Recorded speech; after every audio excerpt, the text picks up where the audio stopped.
So it's the instant match reaction, Everton 2, Valencia 3. Apart from 4 defeats in a row in pre-season, what did you make of that today, Baz? I thought first half it was good. Defensively worried, obviously. But I thought from an attacking threat first half, I thought we were quite good. But the second half was a bit of a disappointment, to say the least. We started off okay, but sort of the last 25 minutes of the game, once they got the third goal, really, we just didn't have anything to offer. Which is pre-season, isn't it? But I thought we started sloppy. I mean, obviously that's going to be near enough the first choice team. Obviously the goalkeeper's not going to be, and maybe there'll be a question mark over Leighton Baines and Digne. But it was pretty much first choice. But I look at the team and I've still got worries over it. You know, centre backs, centre midfield. I think they're the big ones, and hopefully we can do some business this week that might ratify that. But it's just sloppy mistakes, isn't it? I mean, the first goal is just a cross, which Baines doesn't deal with, the keeper doesn't deal with, and it's 1-0. You know, then we go up the other end and score a really good goal, and then again they scored their second, just across from their right hand side. No one's picking up the man in the middle, which is the danger man. Everyone should be picking up. Then we score a really well worked corner. Looks like that'll be a positive this season, is that set pieces, we look like we work on them. And then, as you said, the game went flat after half time, loads of subs and stuff, and the game was just drifting. And then they get a goal out of absolutely nothing. Sandro and Coleman not communicating with each other. I mean, we'd seen just before that Digne and Michael Keane not communicating with each other, and that nearly causing a problem. And then you see it on the other side, and it's Sandro and Coleman. Sandro's running towards his own goal. Coleman really should just be leathering that. And doesn't, and then the lad puts a strike in, and it's 3-2. And okay, I don't think that's a fair indictment of the game, but we've got to cut out all those stupid little mistakes before the Premier League season starts. Yeah, definitely. I mean, it was a great finish, don't get me wrong, but it's a poor goal to get. The 3 goals were poor, and don't forget they had the goal disallowed as which should have stood, and that was a poor goal as well. You know, the keeper's got to come and claim that.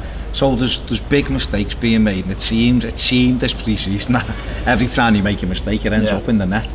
But you know, if you're going to do it, I suppose now's the time. I think the thing that you've got to take away from it is we look like a more attacking threat. You know, there was many times we had 7 players in and around their penalty area. Scoring a couple of goals today. The set pieces look a bit better. I thought physically we looked quite strong at times. But obviously the negatives and the big negatives is that the centre backs and for me, 1 maybe 2 centre backs needed. And we need a centre midfield player to play with Ghana. I don't Schneiderlin, for whatever reason. He's not mobile enough, is he? No, that's the thing. We need someone to carry the ball for us in midfield to help Sigurdsson out. Ghana's great because he'll get around the pitch, but he's a bit better, or he's better than Schneiderlin. We just can't have them 2 as our midfield. Otherwise, we're going to struggle, and we need to. We've got to be able to transition. I think the problems are very, very clear.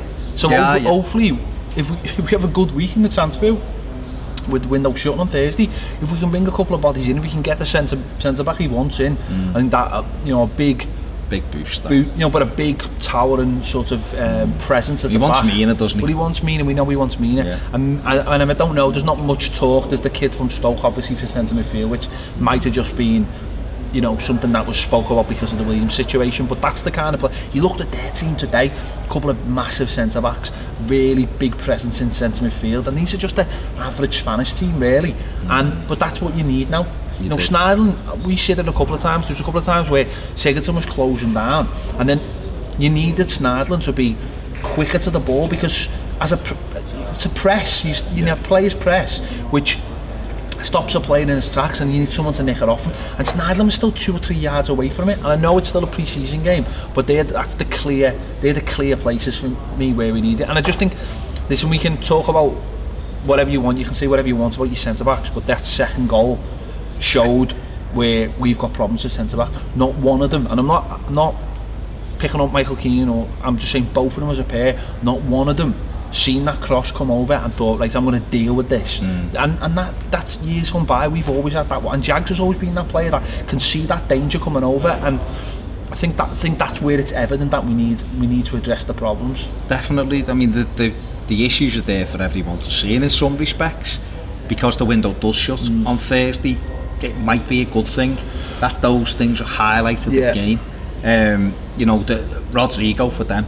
You know, you asked me before the game who the danger man was, and I said him, and he showed what a centre forward can do. He's mobile, he's got a good touch, scored 2 good goals. You know, if you could bring someone like him in as well to go with Tosun.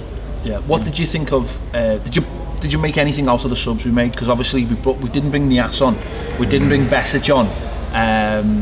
Luchman came on quite late, so obviously did you read anything in the case that, like, you know, Nias who's been coming on prominently, or do you think that was just a case of giving Dominic Calvert-Lewin some game time, because he hasn't had much of a pre-season as the Valencia coach clapped off by their fans? I don't know, to be honest with you. Nias he seemed to be very much the second choice striker in the last couple of games. Haven't really used him, have we? He's got on late in one. He didn't come in one of the games in Portugal. He didn't get on in. So I don't know. Dom's back now, and he's got what, half an hour or so there. I don't know, to be honest. It's the true answer. The positives today, I would definitely say, I think, you know, Walcott straight away just gives you that presence. Great feat for Tosun's goal. Richarlison on the other side is a massive threat, and we've seen Tosun's goal today.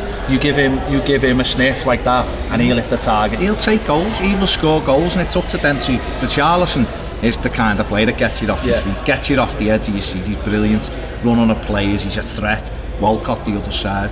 I thought Garner had a very good game, to be honest. He tired towards the second. I thought Sigurdsson was okay. Sigurdsson was alright, but again he was having to deal with some of the snidling stuff. And I thought Digne was okay. Yeah, he was okay, wasn't he? He looked quick. Yeah, he did, and he looked switched on. There was little times when he was switched on, other people weren't. No, he put a fantastic ball in, and we should have gone 3-2 up at that time. I thought he was good in the air and mobile. So I suppose the only, I mean, there's a few negatives, but one of the slight negatives today was not seeing Pickford, because Stecklenburg, everything just went through. Yeah, everything. It seems like most shots have gone through in pre-season. It seems like every shot we've conceded it's ended up in our net. Sometimes he hasn't been able to do anything about it. Other times you look and go, you needed to do better. But it was, you know, I thought we might have seen Jordan for the last 20 minutes. Just to pick it up, but there's obviously the manager doesn't feel like he needed to play today, so it is what it is. It's going to be an interesting week ahead of the Wolves game. Let us know your thoughts in the comments on today's game. Are you worried at all, or have you seen positives today that we haven't seen so far in the pre-season? Let us know your thoughts in the comments. Don't forget, if you haven't already subscribed, please do click the bell for it, and if you want more fantastic videos, join us over on Patreon. See you later.